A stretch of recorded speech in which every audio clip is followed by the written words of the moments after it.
What's hot at this year's Google I/O Developer Conference? And how is Google overhauling privacy in Android 12?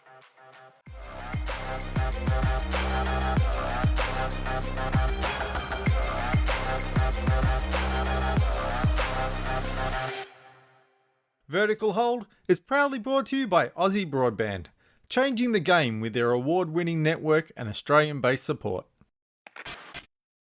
Hi there. Welcome back to Vertical Hold, Behind the Tech News, the tech podcast where we catch up with the country's leading technology journalists to dive into the big tech news of the week. I'm Adam Turner, and I'm joined, as always, by my co-host, Alex Kidman, a man who's old enough to remember when Android was just a twinkle in Sundar's eye. Alex, did you ever think it could take on the giants like Palm and Windows Phone? Look, it's a bit of a touchy subject with me, Adam. I invested an awful lot of money into Firefox Phone. And I still have one of those things kicking around here somewhere. So yeah, look. And how are those I backed the wrong horse. How are those BlackBerry shares working out for you? Not the retirement fund you'd hope they'd be? Not so much. Never invest in a Canadian tech firm. So because it's Android week, we're also joined once again in the virtual Vertical Hold studio by Ausdroid's Jason Murray. Jason, welcome back to the show. What was your big tech investment that went south? I have a Palm Pre. It is in the room that I'm in. I've also got the wireless charger for it.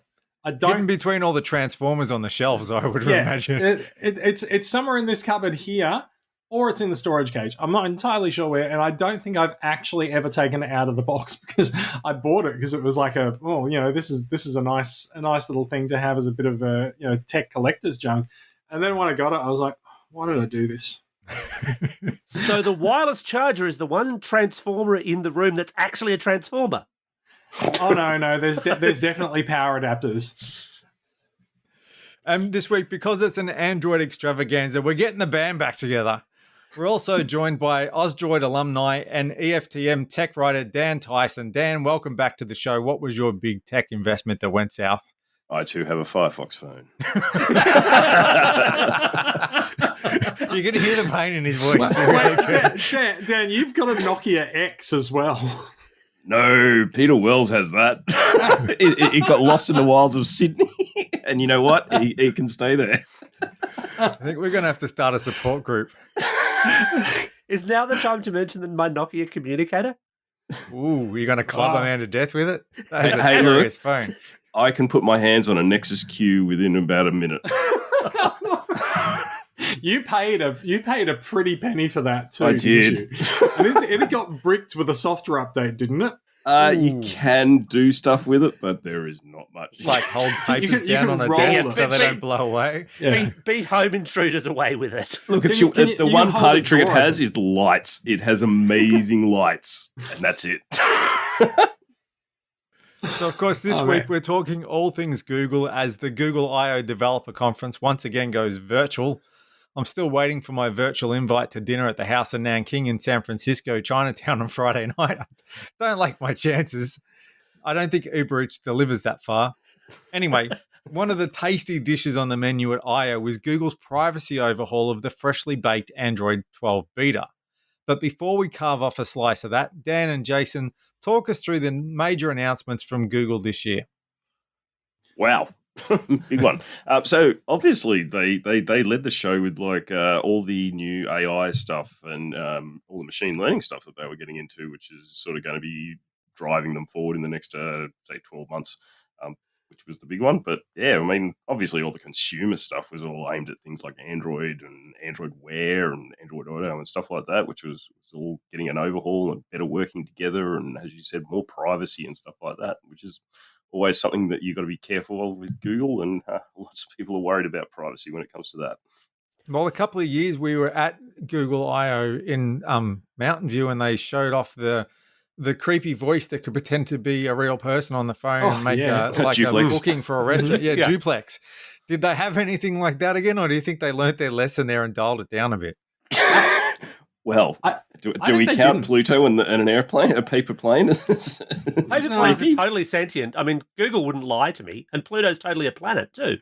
I do want to come back to how weird the Pluto and the paper plane thing was, but I think in general there wasn't a major sort of standout thing that's going to capture people's attention like Duplex this year.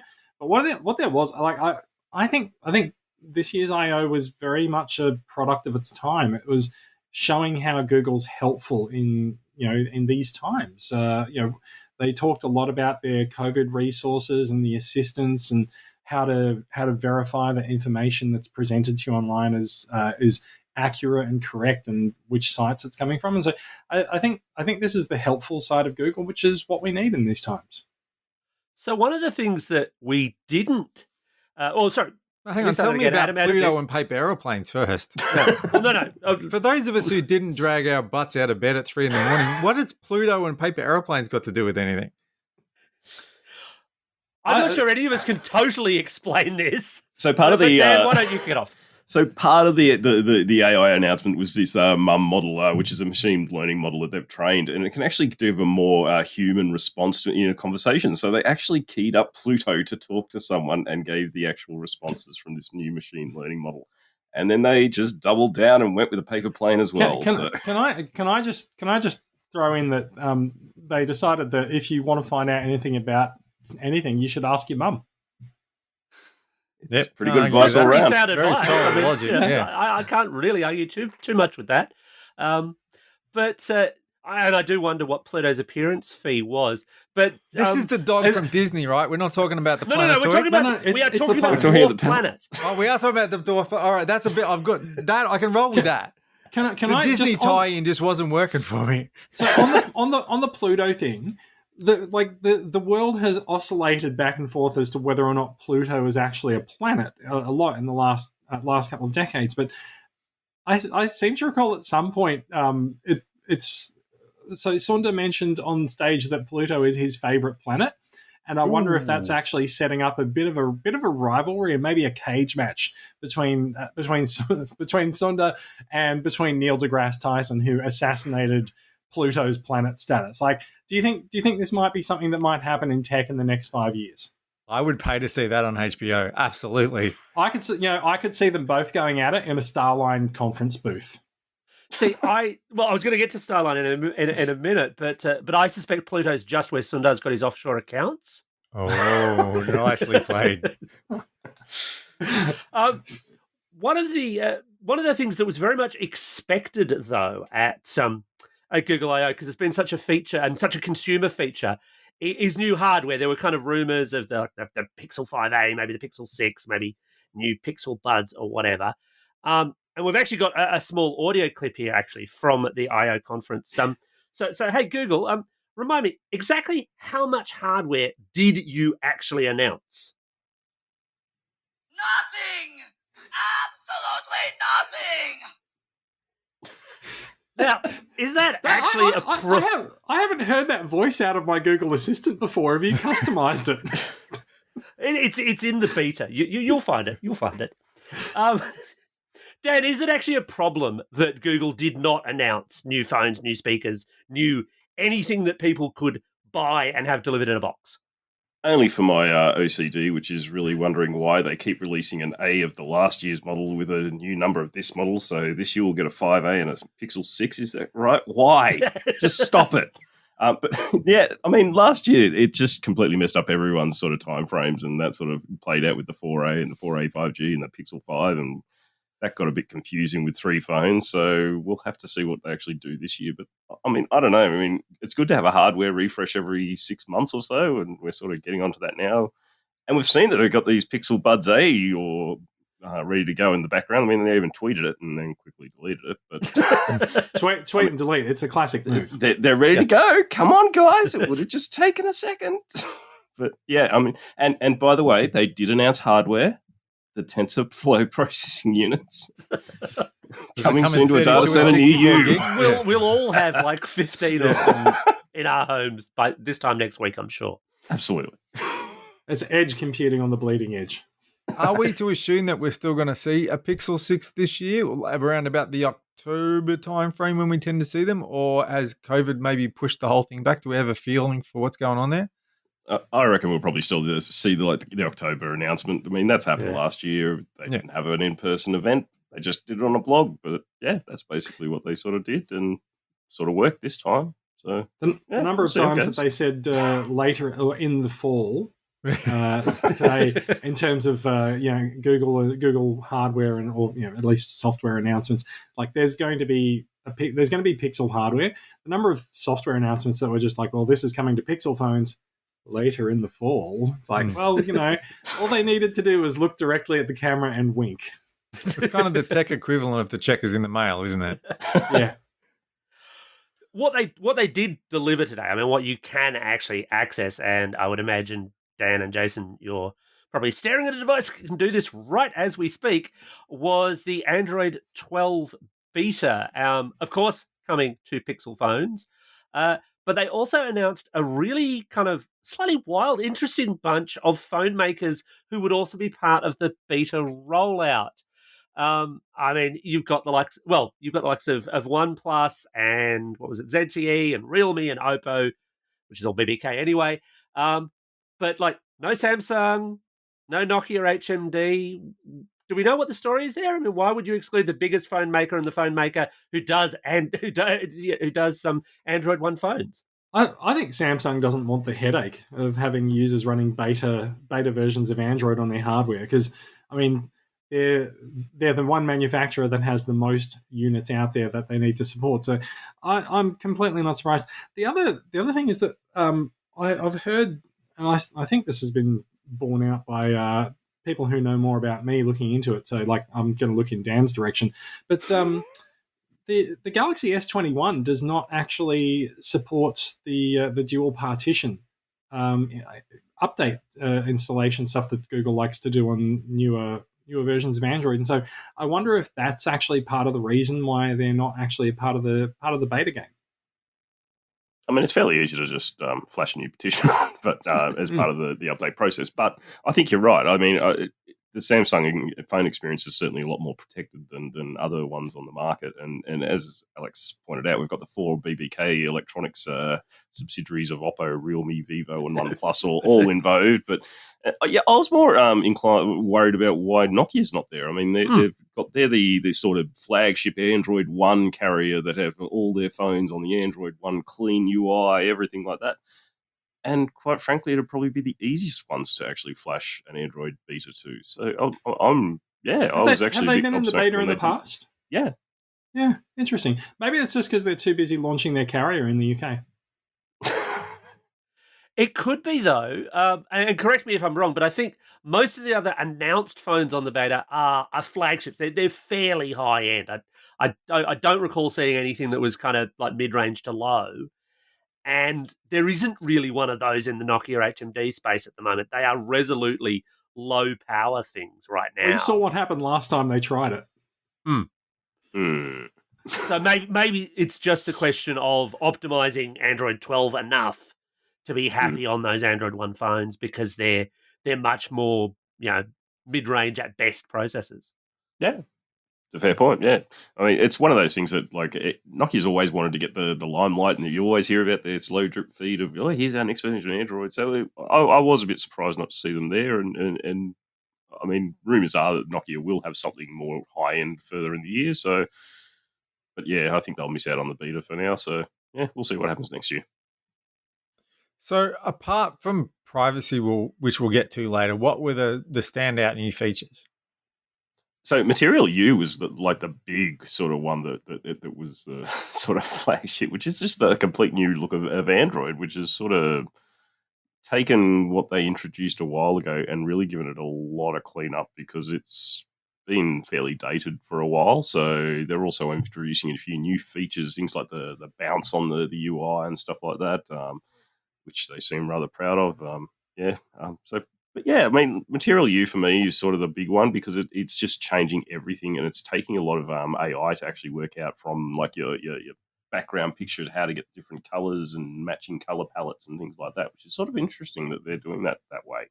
So I just can't sort of wait to see what combinations they can come up with. So what do you mean by combinations? Is it gonna you choose a theme and it chooses all the colors and stuff for you, or how? Well, I don't understand what you mean. You literally, like, if you put in, say, a nice light color background with pinks and purples and things like that, you'll start seeing those elements start showing up in things like your widgets and the toast notifications that pop up and stuff like that. Whereas if you use a hard black, like with Batman or something like that, just a black, you'll just start getting those greys and blacks and shallow, like whites and things like that, rather than sort of yellow or pastels, things like that. They're going to choose some complementary color pairs to go with things. So, they said it's beyond light and dark. So, I mean, it does sound like a video game from the 90s. Let's be honest. But, I knew I'd get a giggle from Alex for that. Thank you. But it's something that it's a trick that we've seen done before, and it's a trick that we've seen done for a while, where you pick highlight colors out of wallpapers and other things. And was it HTC that did that? I was actually thinking when they said that. I'm sure I've seen this before, and my head said I think HTC had that, which would make sense given it's Google. Yeah, and we've seen other Action Launcher from Chris Lacey does it with his and stuff like that. So yeah, it has happened. Yeah, it's definitely been around before, and it's interesting. But yeah, Jason, like as you were saying, like it's beyond light and dark. It's complementary color palettes, which not my forte. So I've installed it on my phone literally 5 minutes before we started, and it's just come up with a very, very pleasant blue palette on things where there's a highlight color, there's a secondary color that's a lighter blue. It's a white UI, so it's in what passes for light mode. The weird thing is I have no idea where it's picked that from, because the backdrop is a starscape. But sure. See, I've got light blue as well, which is odd because my backdrop is a black and white picture of a cat. I think we might have default colors going. Yeah, I'm getting this feeling that it's Batman. Not quite there yet. Yeah, always choose your own colors, unless you can choose Batman and then choose Batman. Absolutely. Well, speaking of light and dark, we're also getting a less racist camera app. That's an excellent segue. I would applaud. Yes. I think a less racist camera app is also a very important thing, and I'm really glad that Google actually acknowledged this, and they delivered a bit of a video package, explaining what the problem was, because this is something that the company's been quite embarrassed by. It's happened several times in the last few years. For those playing along at home, what was the problem? So the problem has been that Google's AI and some of the camera settings, it continually misclassifies people of color, and that what comes do you mean down by to misclassifies? Classifies them as what?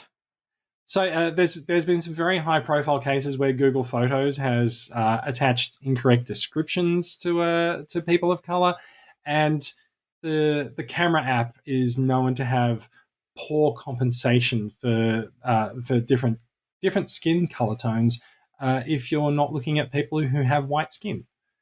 And so I think it was really good that Google actually went out and addressed this today and said, like, the problem is the tools. It's not a problem of someone's perception. We don't need people to change their expectations. The problem is the tool, and we're going to fix the tool. And I think it was really, really important that they actually came out and owned that. So is it just a question of machine learning? It's just a question of showing them more pictures of people of color and other things that aren't people of color until it can learn to tell the difference? Well, possibly. It's a good question. Well, that's how machine learning works, isn't it? Like, if they just not tested it on enough, they must have a massive data sets to test these things on. I find it difficult to believe that they haven't managed to teach a machine to tell these things, figure these things out. That was part of the reason they got in trouble earlier this year with their AI and machine learning, late last year, with Timnit Gebru, I think that's how you pronounce her name, where she was fired, resigned. No one's really exactly sure what happened, but it sort of was overheard sort of presenting a paper about Google's model of AI and people of color. So that was sort of one of the things they're trying to get ahead of now with positive PR. And that's what we're sort of seeing today, which is, it's good to see they are actually moving towards doing stuff that is positive in that light. And hopefully we'll see more of it. So, yeah. And on the camera front, of course, that leads into some of the stuff they announced around Google Photos, which is kind of quite fun and consumery. Things like animated photos from a couple of stills, for example, and grouping of things by objects. So the idea that you might want to say, I've had this handbag for a long while and it's been on all these trips. I want a collection that's just all my handbag photos. I'm looking forward to seeing Google show me all of my photos of Optimus Prime. I don't think anyone's got that much time. Wouldn't that just be your camera roll? Like, can't we just cut out the middleman there? I'm not sure. Well, I would poke fun at Jason, but clearly my own camera roll is going to be Mini Godzilla all the time, every time. So I'm in the same boat. If it can identify Mini Godzilla, of course. Mini Godzilla is a lizard of color. He's dark. Is that green. the electric blue of the atomic breath? Can I actually pick up on one thing that I think was actually a very important feature that they highlighted today for these new additions to Google Photos? It's going to be the ability to exclude someone from showing up in highlights and memories. Now, there's any number of reasons why you might want someone to be excluded from these things. Maybe it's just you have a history with this person, or I mean, so personally speaking, I am very cautious when I go into memories in my Google Photos app because I'm not sure if it's going to show me photos of my mum. And like I don't think I'd ever set it to exclude photos of my mum, but for people who don't know, like I lost my mum a couple of years ago, and so it's still a bit raw. If I go in and I look at hey, here's highlights of things that you did in 2016, I'm like, well, I don't know if I'm going to see photos of mum in that, and I don't know how it's going to affect me. So that's one example where you might feel the need to exclude photos of someone. I mean, a past relationship, it could be really important that especially for your mental health, that you don't see these photos come up. You don't want to go through and delete all of these photos necessarily, but it's good to be able to tell Google, hey, I don't want to see this for this person. Does that apply to the Google photo frames as well, like the Google Hub, Nest Hub? Can you set that to also say, I don't want to see photos of a particular person? Well, you can set up your family and friends group so you can actually specify which people will show up in it. So that's more of a... But that's not necessarily the same as excluding someone, because there still might be someone else in the shot. Yeah, I understand what you're saying. Yeah, So that's more of an opt-in option, but I don't believe it does. It's they were talking more about the memories that it creates within Google Photos that it then presents to you. Okay. Sort of like those wondery sort of things that they sort of do every now and then. Yeah. I think once you've told Google to exclude someone, I wouldn't be surprised if they actually take that preference and apply it to other things in the future. But yeah, for now they were specifically talking about memories and things like that. Yeah. Well, they also talked about having a locked section of photos for all your pictures of puppies that everyone has. Oh, puppy to go a bit selfies. Jerry Lawler on it. Yeah, puppy selfies that you sent to other people. Yeah. Your hound dog, as it were. Crying all the time. We actually wiped Dan out of his chair. We've broken Dan. But puppies was the example they used because. So I thought I thought that was just a euphemism, but that's it's their euphemism. That was the example that they used because they couldn't use the obvious example that I think everyone is thinking of right now. Stop it, you'll go blind. But cats. Yeah, clearly cats. It's all about the pussycats. But again, I mean, is this a useful feature? And should people be concerned if you're saying to Google, hey, I've got all these photos that I don't want other people to see, that it's going to take a bit of a look as well? I don't think that's an unreasonable thing. Let me give you an example, right? And this is a bit of a personal example. You're not about to send me pictures of your puppies, are you? No. But I'm actually just removing Adam's DM chat right now. Personal example. For those of you who've been playing along at home and listening for a while, I've lost a lot of weight. I've lost 30 kilos in the last 2 years. If you go out 3 years, more than that. So over that time, I've taken a few photos in the mirror to keep track of what my body shape looks like, how I'm changing, to sort of encourage myself that I'm doing well. They are not necessarily photos that I will want someone else to see whilst flicking through my photos. Now, they're not puppy photos like what we were talking about before, but they are personal photos, right? So that is, to me, that is actually the first thing I thought of. I thought, yeah, that is the kind of place where I would put those photos, because I really don't want other people looking at them, but I'd like to keep them aside because they're useful for me as a reference point to look at to see how much weight I've lost and how my body shape is changing. I'm not disparaging the concept, and frankly, if people want to take puppy photos, that's fine too. I mean, honestly, whatever you want to do with your own camera, with your own phone, is fine. It's absolutely the privacy fine. Of your own. It's the privacy and the saying to Google, this is the stuff that I want to keep, but I have to lock it away flagging for reasons. To Google, I don't want anyone to see it. It's perhaps a scary idea. I get where you're coming from. Yeah, that was my concern. Am I wrong, Jason? This is actually probably a good time to actually talk about the Android private compute core. Which is the feature that enables this, so to speak. Having a locked folder on the phone is nothing new on Android phones. We've seen especially some of the Chinese OEMs. We've seen them do it for years, and we've always sort of wondered, I wonder when Google's going to do that. Well, we got the answer today, but what Google's done is they've delivered this software concept called the Android Private Compute Core, which allows applications and allows users to say, right, this part of some data, this is private, and I don't want this going onto the cloud, or I don't necessarily want this synced up, where other things might be synced. Now, it doesn't actually preclude Google from using it for machine learning. In fact, kind of the point of it is to actually allow Google to use data that's in there for machine learning, but keep it local on your device. So when you say is Google going to have a look at it and learn something from it, maybe it still is, but that's not really the point of how that's going to work. Sundar wants to look at my puppies. Oh dear. The Android Private Compute Core is a really interesting concept for Google to put out there. They're saying that it's entirely open source, and its source code is available and verifiable, so the open source community can actually take a look at how it works, possibly suggest some improvements, and also verify that it does what it's meant to do.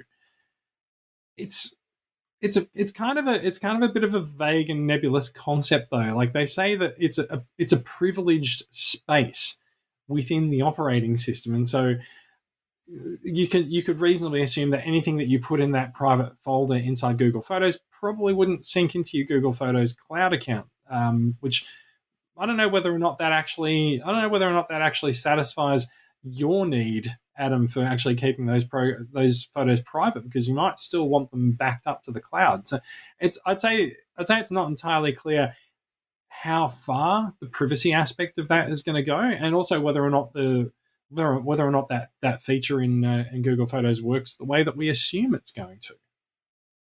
It sounds to me a bit more like some of the stuff that Samsung does with Knox, or even going back to something we were earlier commenting on, that BlackBerry did with its Android enterprise stuff, at least conceptually.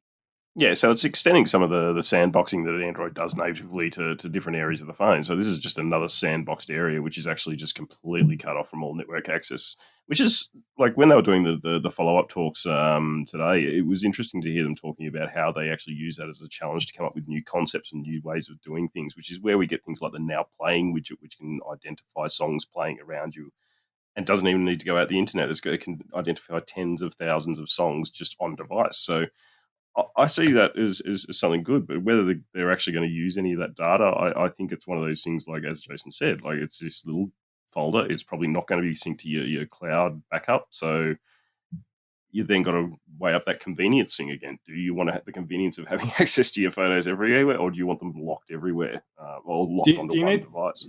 Do you need the convenience of having puppies in the cloud? I think there's already plenty of puppies. I think there's plenty of puppies. Yeah, there's no shortage.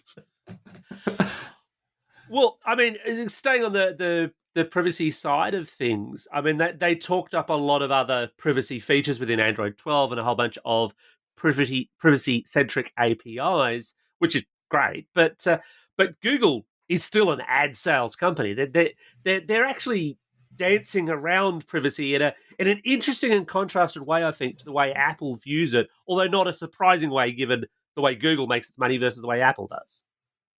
Yeah, I mean they're an advertising company, so they're very much affected by the reduction of cookies, and they're trying to get their Flock initiative off the ground to sort of track devices and people without cookies, and sort of they've got to tread that fine line of providing a secure, non-trackable operating system with Android that people can trust and use everywhere, and weigh that up against we're a massive tech conglomerate that really needs your personal information to fire as many ads as we can at you to make our billions every month. So. Fine line. How private. There were a couple of very specific points this morning. We say this morning because it happened at about 3 a.m. Our time, which is why we're all tired. About 15 coffees ago, yeah. Yes. Only 15. So in one of the parts, they said that it's private by design. They said they'll never sell the personal information or never use the personal information provided in this space for ads. Now, that's... It's very specific. It's very specific language, specific wording. Yeah. I think that's where we land on it. It's very specific.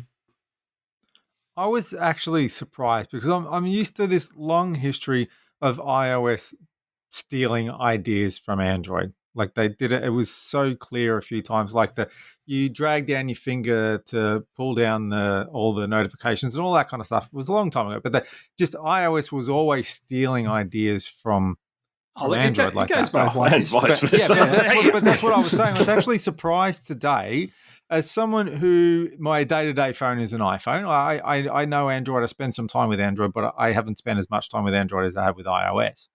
I was a bit surprised when they said that one of the new privacy features in Android 12 is that if an app is using your location or your camera, you'll see a little icon up the top to tell you. And I'm like, my iPhone's done that for ages. People have been asking for it for years. Yeah, on Android. I would have just, if you had asked me, I would have just assumed that Android did that because it seemed like such a no-brainer. And it's such like, even though Google has different ideas of privacy than Apple, you would still think it would be a common thing that even from a battery usage perspective, if nothing else, that you want to know. And actually, that's one of the reasons why I think Apple introduced it was really helpful to know that's why my battery's dying. But you want to know if something's tracking your location in the background, using the GPS, using the camera.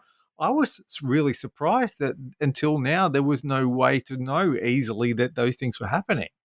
It does depend on the phone that you're using. Some OEMs have introduced that kind of a notification, but it's well past time to see that come into Android's core.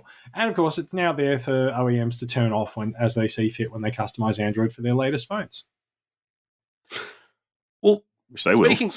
Speaking of turning things off, one of the other things that they said you'd be able to do is delete the last 15 minutes of your Google history. Oh, so many typos. Is this typos? Is this people looking at pictures of their puppies on the internet? Gift shopping, obviously. Gift shopping, the politician's best friend. Is 15 minutes enough? I can confirm I actually just Googled Alex Kidman's puppies and I've deleted it from my history, so you'll never prove it. But what if you want to look at them for more than 15 minutes? Well, that costs extra. You can go in your private folder. Window. Yeah.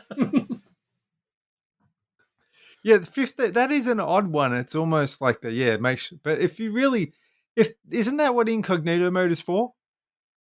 Well, weren't they recently caught tracking you still while you were in incognito mode? But incognito mode, the idea there is that it doesn't show up in your search history, right? Isn't that the main? So it's not that Google doesn't know what you were looking at. It's that anyone else looking at your computer doesn't know what you were looking at. So really. But so when you use the delete from your history, does that mean it completely Google says deletes it'll it? forget. That's what you were doing for the last 15 minutes. I believe. So that's the difference. Not just delete from your browser history, but it will forget. Is in whatever happened in the last 15 minutes will have no influence ever on any ad that we show you or any decision we make about you. That makes more sense. I get it now. If you trust Google. If you trust Google. And if 15 minutes is enough. It is an interesting question because we know that companies do segmentation based on various user behaviors. And so really all Google's given you is the ability to delete the last 15 minutes of your search and not even really browsing activity. It's just what you did on Google. So if someone's segmented you in that time and put you into categories that say that you're interested in puppies, who's to say whether or not that will actually be deleted? My suspicion would be it's not, because it's actually a shortcut that's specific to Google search. There's so many tracking methods on the internet now. I mean, it's kind of extraordinary if you do the deep dive into it. 15 minutes. It almost feels a bit kind of lip service to me. This idea of, right, we're doing something, but it's maybe not that significant. I mean, 15 minutes is one of those ones that you can sort of, it's an arbitrary number, really. But I think if you got to look at puppies, if they did based on research. Yeah. Well, I mean, they've got all the data. I mean, is it another marker to track you? I mean, this guy looks like he clears his data every 15 minutes. Let's put him in 15 minutes of data at 7 o'clock every night. Completely switching tracks. One of the bigger surprises of the Google I/O conference was what Google had to announce with Samsung around wearables. Dan, why was it surprising? Well, Samsung's been off on their own using their own wearable OS Tizen for a long time, and then suddenly we get the announcement that Wear OS and Tyson are merging into one super platform. So you say super platform, but let's just call it an average platform, shall we? Let's just see how it goes first. We've had Android Wear OS, and now average Wear OS. So it's now Tizen Wear. I don't know. So has anyone got to miss Tizen? I think they will actually. Yeah.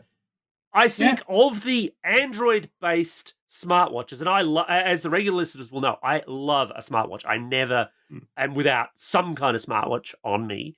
But of the Android ones, Samsung's were the ones I rated the highest. I thought they actually made the best of what they did. I can see the advantages of having Google within there, of having that wider app ecosystem, and at the same time, because let's face it, Wear OS has been a bit of a sad stray mongrel of a thing for a long while. They haven't updated a lot of the services.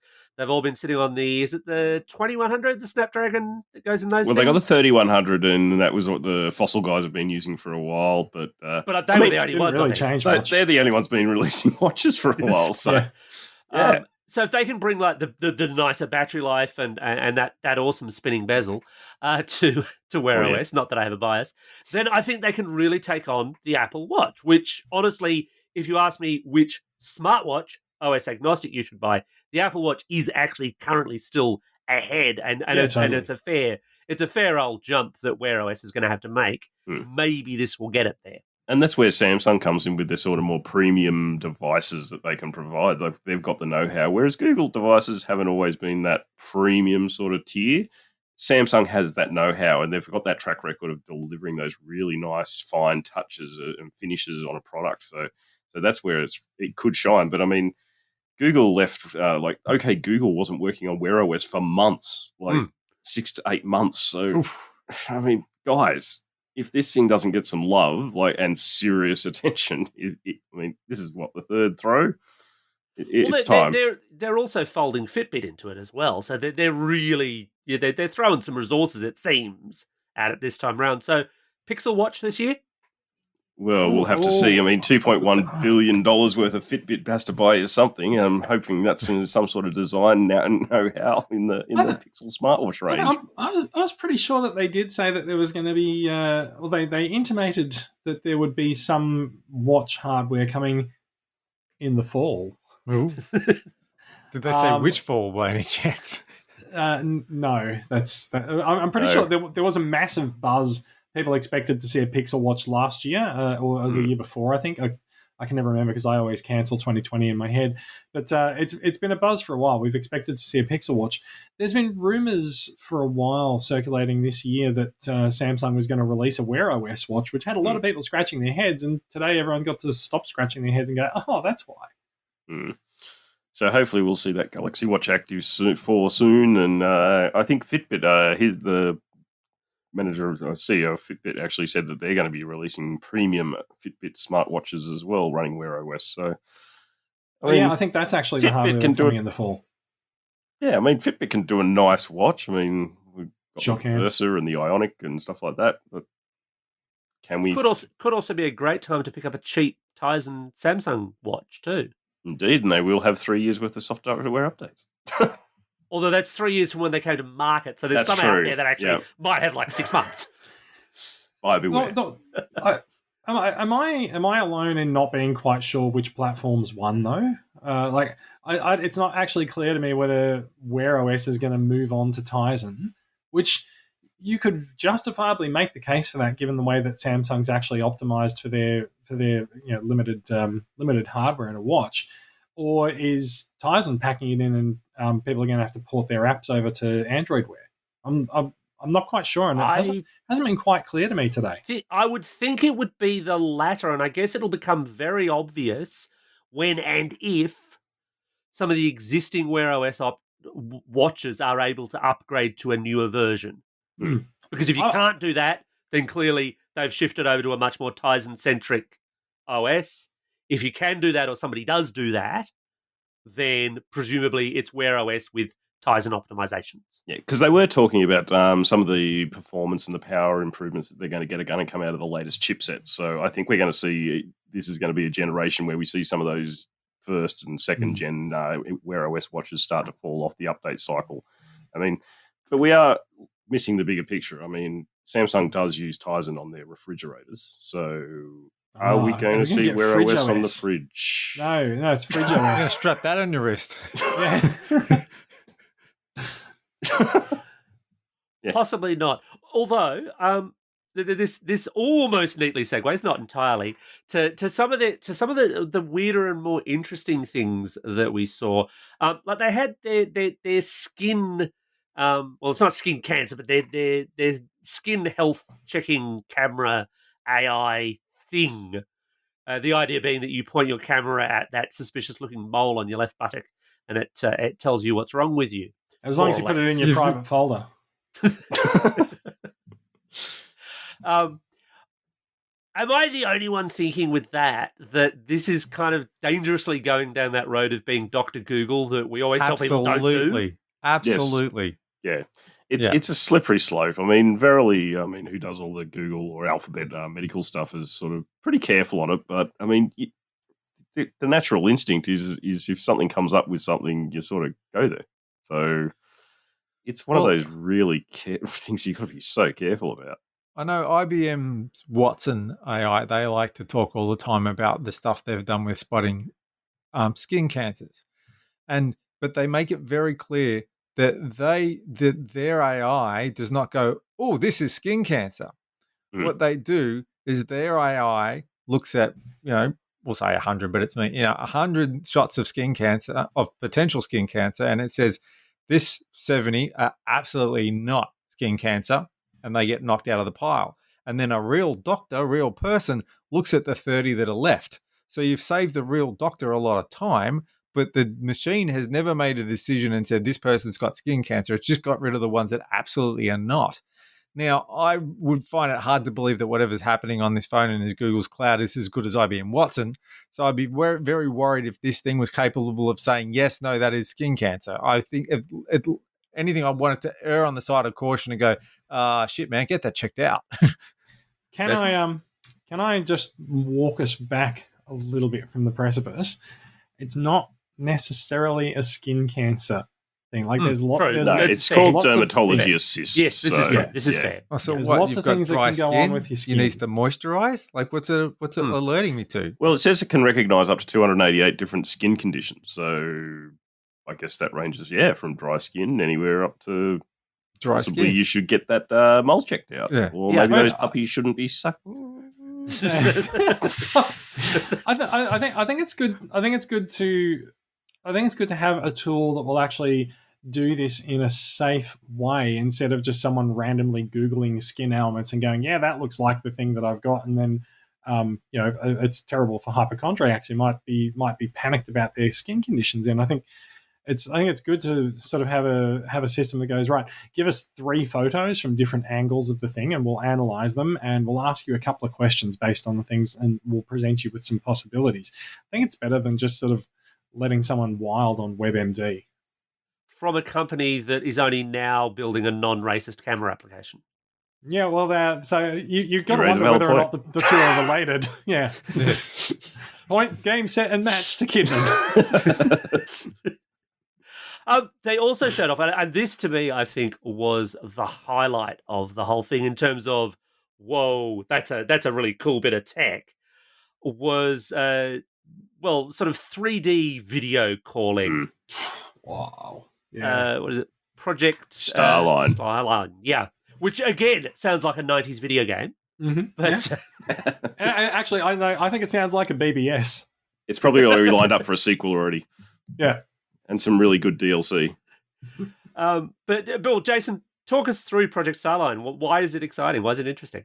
Oh, so I'm actually really excited to see this. So Google's showed us a video. There was no sort of in person demonstrations, and it's a video conferencing booth where you go in, you sit there in a bench, and there's an array of high resolution cameras and depth sensors that point at you, and it's as they explained it to us in the video and in some of the subsequent material, it is actually creating a real-time 3D model of you and transmitting that, which is actually very data heavy. So they've obviously along the way they've invented some new compression algorithms because they're always handy, and it's sending this 3D model in near real time to the person at the other end of this conference call. So when you sit down in the booth, you've got the cameras and things pointed at you, and you have I believe it's 65-inch light field display that sits in front of you, and that allows that image to be, as they say, projected in 3D. Now, this sounds like some real sci-fi stuff, and looking at the way that things were presented in the video, they had the camera moving behind the person who was sitting there experiencing the video call, and as the camera moved, you could actually see the person at the other end of the call. The rendering of the depth was changing there, which is a sort of a sign that it's not actually rendering just for that person. It's actually projecting into a light field display.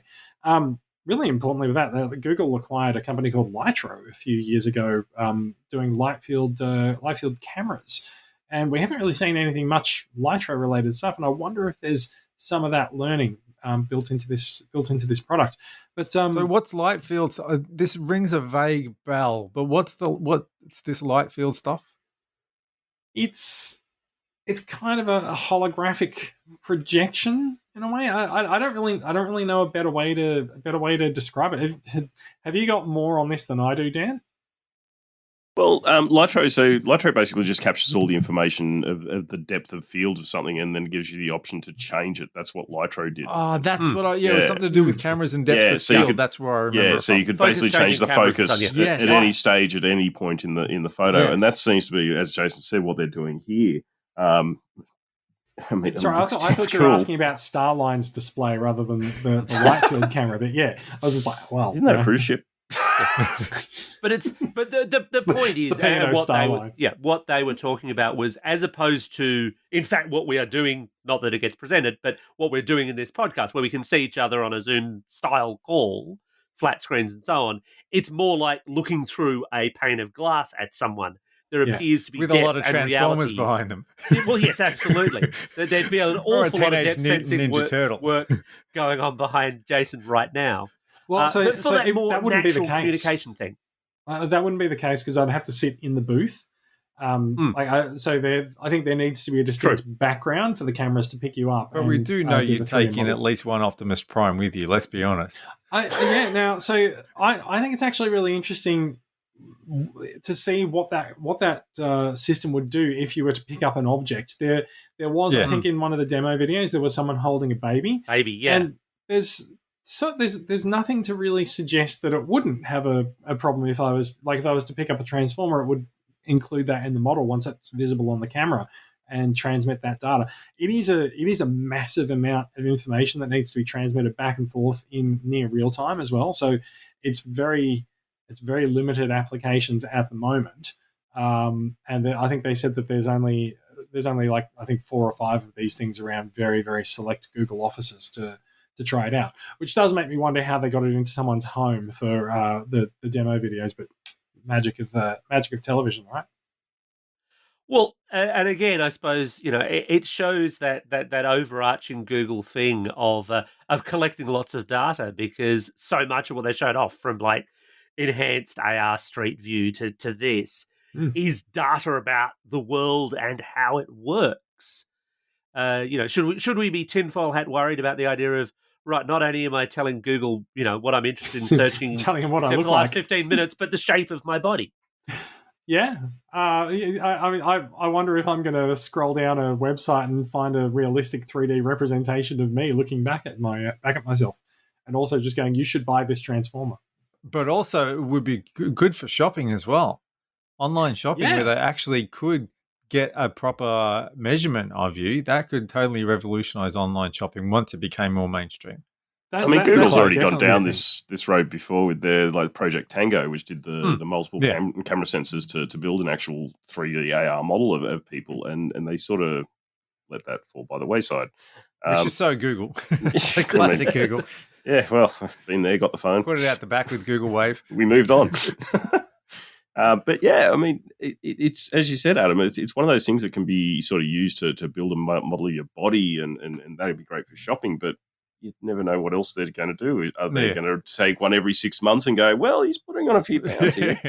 Maybe we'll tell the insurance company. Yeah. It's actually where the Google Shopping integration comes into it. It's like, we've noticed that you've gone up a size. Here's your wardrobe. Yeah. Would you like to reorder everything in a +1? Yeah. See, I'm still just keen to order this -5. Yes. I'm still just keen to order this Jason Murray action figure, especially if it's a Transformer. Wait, since we've got video here, Dan, have you got the 3D print of yourself there? Actually, I'm in my son's room because my 3D printer is actually live at the moment. We are currently doing a solar system as a class project. So the 3D print, hang on, how old's your son? Did you say? He's 10, and he's doing a class project where we are printing a solar system on a 3D printer. On a 3D printer. Yeah, that he built, obviously, all by himself. Absolutely. He's 10 and he has to do the assignment all by himself. Hand carved it out of the resin. Yeah. Just like Michelangelo. Exactly. Yes. He'll be Nerds fine. who live in glass houses cannot throw stones, but still. Well, that just about wraps up another episode of Vertical Hold. Thanks to Jason for joining us for this week's show. Thanks for having me. It's always a pleasure. And thanks to Dan. Again, anytime Jason's on, I'll be on. Even if he's not, I'll cheat on him. Now, it's been a while just delete since the last 15 minutes when you do that. Delete 15 minutes. Now, it's been a while since either of you gentlemen have actually been on the show, and I don't think we've done this too much as a double header before. But we now have 3 standard questions at the end of every episode that the guests have to answer. Are you ready? Are you psyched? This sounds like the hot seat at the end of the Daily Show. 2 of them are not too hard. I'm building this up way better than it actually is, by the way. As the regular listeners will know. Can I call a friend? Only if it's Dan. Where can people find your work online? Where can they find you on social media? And critically, what is the best science fiction TV show of all time? Dan, you go first. You can find my writing at EFTM.com. I'm on social media as Frog Hollow, and you'll find the X-Files rules them all. Ooh. That's a very, very short, concise answer. It was a very short answer. I thought he was going for Red Dwarf, actually. I know he's a bit of a Red Dwarf. I know he likes his English sci-fi. I've discovered a renaissance of X-Files, and I'm going through from the start. It doesn't hold up all the time, but it holds up enough. The truth is indeed out there. Jason, how about you? You can find my writing at ausdroid.net. That's ausdroid.net. You can find me on the socials at JM77 on Twitter. And it's got to be Babylon 5. I'm sorry, Adam. It can't be Red Dwarf. It's got to be Babylon 5. I just my headphones. I can't hear what the guys are saying, but it doesn't matter. Finally, someone's gone with the right answer. If I had to choose a current show, it would also be The Expanse. So there you go. You get two for the price of one. I'm stunned that somehow Transformers is not a science fiction TV show, but... No. The criteria was the best. I'm still stunned, given who you are, Jason. But this is all good. And as always, you can catch us online at Vertical Hold AU on Twitter, at verticalhold.com.au on the web, or via the Vertical Hold Facebook page. And thanks again, everyone, for listening into a very special episode of Vertical Hold. Don't forget to tell your friends about us unless they're easily offended, and leave us a review on your podcasting platform of choice to help us spread the good word in 2021.